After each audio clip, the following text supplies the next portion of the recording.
working on my triceps. Sometimes I do up to 100 reps. I just keep going. I'm using 5-pound weights. I bring my knees up to protect my lower back.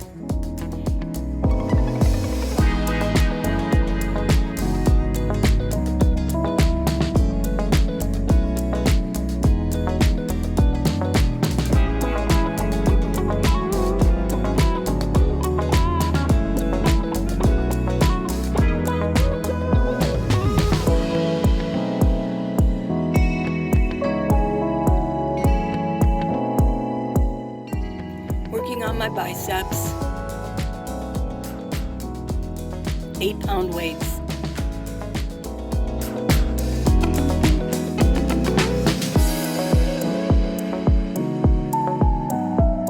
I've got a letter from Barbara Summers, 280. She says, hey, hey,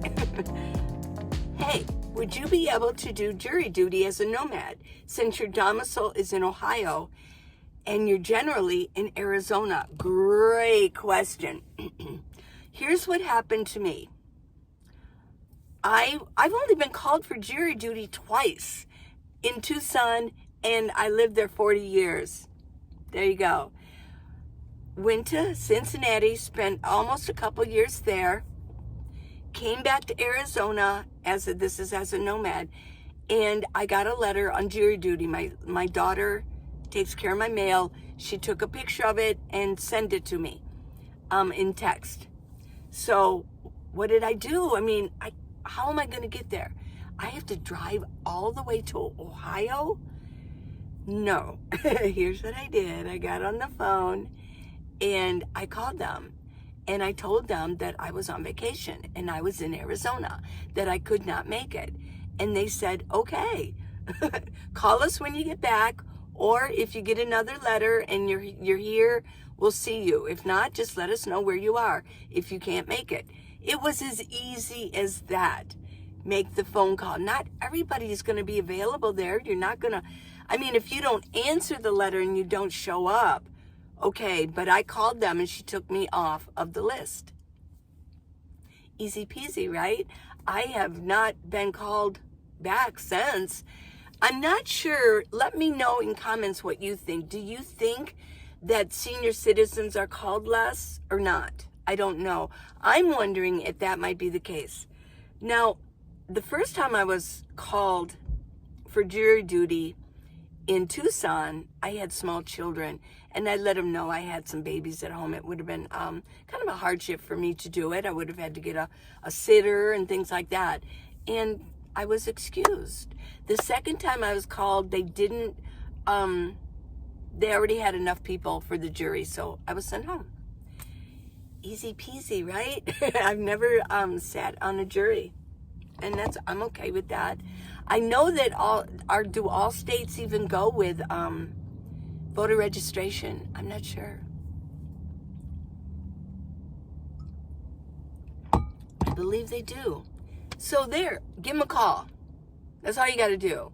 Say, I'm not there, and I'm not going to be there for another 6 months. What we have here is the Ronstadt bus station in the heart of downtown Tucson. And it's one of 5 different bus stations that are located around the city. And many of these are new to Tucson. They were built around the 90s, 80s, and 90s. Ronstadt is a very big name in Tucson, and it was so even before Linda Ronstadt became a famous singer. So here's a little history. Suntrans history began in 1897 with the organization of the Tucson Street Railway, which by the following year was providing Tucsonans with regular mule-powered streetcar service. Now, by 1906, mules were replaced by electricity as a driving force behind the streetcars in Tucson. By 1925, the Tucson Rapid Transit Company, having realized that buses were much more flexible and economical. And then in 1969, the city of Tucson acquired the TTC, changing the name to the City of Tucson Transit System. Now, Suntran has won the America's Best Transit System Award for 1988 and 2005. Also, Suntran was awarded as Arizona's Best Transit System for 2004 and 2014.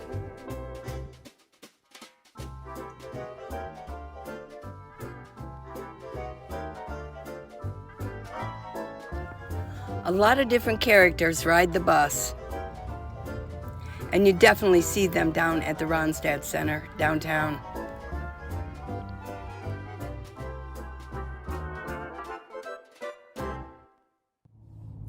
Here's a question from Help Me Retire Soon. Oh, I remember you. I always wondered how you have the 100 watt on top of your van. He's talking about my solar panel. But you talk about always parking under the solar panels or the ledge so that you don't get hardly any sun. How to keep up enough power to run fans and lights? I'd have to have a fridge and freezer running all the time and induction cooking to make my own food each day. So I'm not spending too much money eating out all the time. Right, I get it. So what you're saying is, if I have 100 watts, that's, I don't need anything else. But if I'm always parked under solar panels, how am I getting any sun on my solar panel to keep things going? Well, that's a challenge. I know. That's what I've been talking about for the past 2 years now. I have tried twice to keep a 12-volt fridge going. Well, first of all, I don't like the size of it. It's like, get out of here. You're intruding on my space here. I don't like it. And I couldn't keep it going. I just couldn't. I've got my fan up here, and let's go ahead and look at it. There we go. It's my fan right there. Yeah. I've got that going. Oops, I'm crooked now. Oh, well, I'm crooked.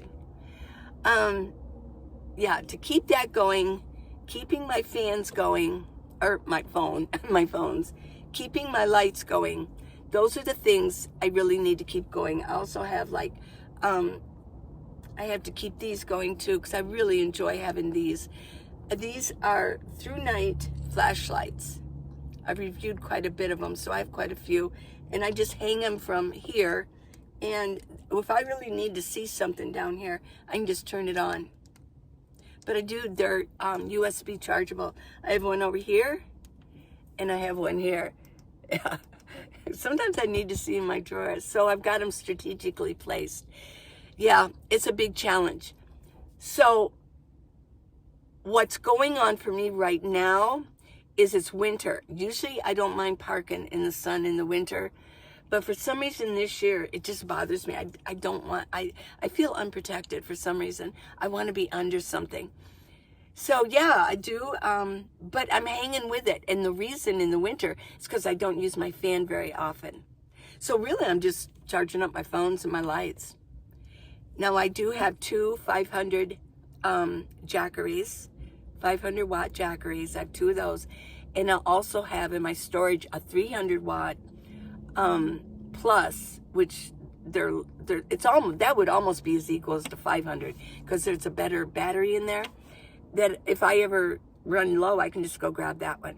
So what I've been doing, in all honesty, I'll be real honest with you, what I've been doing then is going like every couple of weeks, and if I want to take a bath and primp up, I get a hotel room. I don't go over $100, and I get a hotel room, and it's a lot cheaper than rent, right? And I can take them in and power them up and just really zap them up. But there's not one point this winter when I've actually run completely out. None. Now, in the summer, we're talking a whole nother ball game, because a lot of times I got two fans. I got one coming here, because it's just so blasted hot in the summer. Even in Flagstaff, it's hot during a 2-month time. July and August is, whew, yeah, got to keep the windows down, keep fans blowing in. Yeah, there's where I run very low. because those fans will take up power. But that was a good question. Yeah. I could do better by being out in the sun, but I haven't really needed to. So, why have to put up with it? In the summer, it's a real problem because I can't park in the sun. I won't park in the sun. So the best thing I can do is if I'm driving around or I go places, my car's going to be parked out in the sun, and I let that be so. Yeah, and let it power up.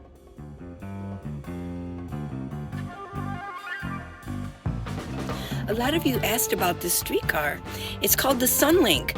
It's also known as the Tucson Streetcar. It's a single-line streetcar system in Tucson, Arizona that began in 2014. The system is a 3.9-mile route.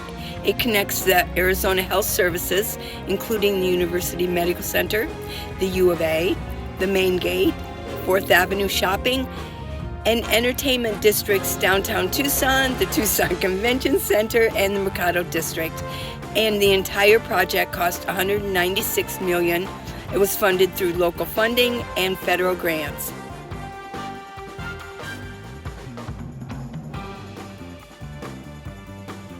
Each streetcar is 66 feet long, and it's double-ended, which means it's bi-directional. So when it reaches the end of the line, all it has to do is go the other direction. It does not have to turn around. And it's articulated into 3 sections, and it has 2 double-door entrances on each side. Since COVID, both SunTran, the bus, and Sunlink, the streetcar, are free to everyone. Well, here's another question about domicile, but it's a little bit different twist about it. Let me get this. This is from Koki Pudla. I've answered yours before. You guys asked some of the same ones. You guys are asking good questions. I wonder, she says, or he. You have family, thanks God, and there is your address. But what about, for example, homeless people? How they can have residential address? I don't understand word domicile, address, by the way. Yeah. Well, domicile is really the official name for it. It really, the word domicile really pinpoints it, that this is what we're talking about. Not just a residential address or a mailing address, but your domicile, your official address. I'll tell you what homeless people do. In most cases, because they also might get SSI if they're disabled, that a lot of times they will use the post office. You can get general delivery, but not every post office does it. So I know the one in Tucson that does. I think there's only a couple that do general delivery. And yes, it doesn't cost anything. It's called general delivery. You'll have to look that up because I've never used that before. I know in Quartzsite their post office has general delivery because there's so many nomads that come through that want their packages, and they'll have their family send them through general delivery, right? Okay, so it doesn't cost anything. But I think what the government does is they make sure that they will let them know where that general delivery is, right?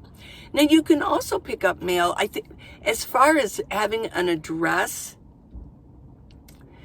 I'm not really sure what their exact domicile is. I'm sure that they help them with it. It might be Salvation Army. They may let them use it. I'm thinking that might be the case. They let them use that address. Not every homeless person is accounted for. They really don't know how many homeless people are out there. There's a lot of homeless people that don't get any help. They want to be as anonymous as possible. That what they do is when they eat, they'll eat from dumpsters. And when they sleep, they'll sleep under bridges or in waterways or something like that. In Arizona, we have those. That it doesn't flow very much because there's not a lot of water going on, but they'll sleep in there. You can sort of see, and when I drive around, I see little tent communities popping up. Yeah, so that's a good question, and I don't know the complete answer on that, but I do know as far as getting mail, a lot of them use general delivery. Does that help?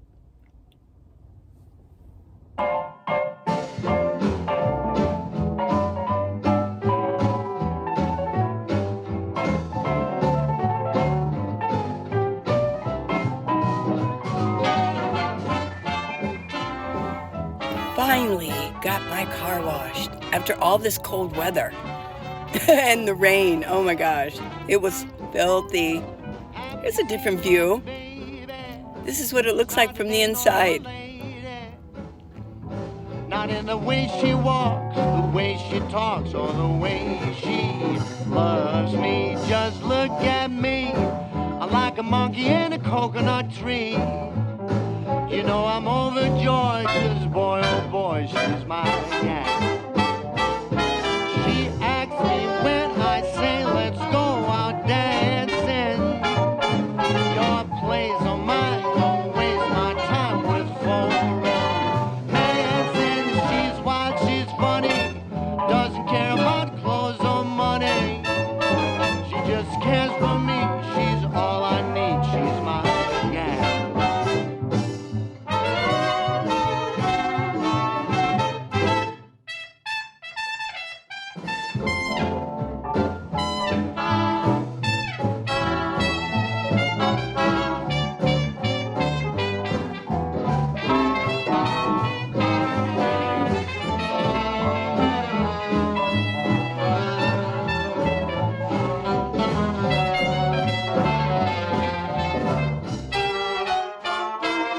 She speaks too loud and laughs too hard, and she drinks too much.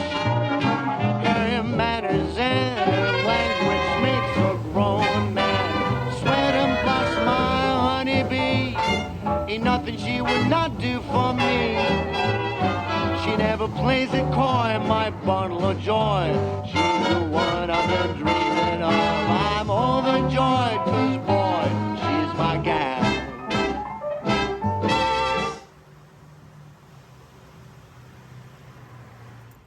Hey y'all, thanks for watching it all the way through. I really appreciate it. I really do. Also, I appreciate if you subscribe and give me a thumbs up. Check the subscription. Are you subscribed? Because Google had that glitch going on, and a lot of you got unsubscribed. It was just a glitch. They denied it, but it was really going on.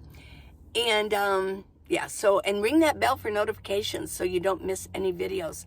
But I do a video every single day, and I usually make it public so you can watch it at a certain time. So Eastern Standard Time, it would be 1 o'clock in the afternoon, roughly around that time. If you're in Arizona, it would be 11. Also, I've got the book, How to Live in a Minivan, the Minivan Lee Way. It's on Amazon. Just type on your laptop or your phone, but type in Minivan Lee, and it will pop up the book, How to Live in a Minivan, the Minivan Lee Way. And also, go to minivanlee.com. I've got products, I've got neck gaiters, I've got 2 of them on myself, and I've got some jewelry, and I've got sunglasses, and I've got exercise videos, but I also have different amounts of gifts. If you want to give me a gift, there you go. And the reason I mention it there is because I get 100% of it. If you leave me a super thanks on YouTube, they take a percentage of it. If I don't use Patreon anymore. I did, but I don't. They take out like 25%. I mean, I know they're doing a job and everything, but if you go on minivanlee.com, perfectly safe, I get all of it. I get all of it. Isn't that great? Yeah. Okay, so, and even if it's just a $5 gift, it really does help support me. So, until tomorrow, everybody, I love you. You know I do.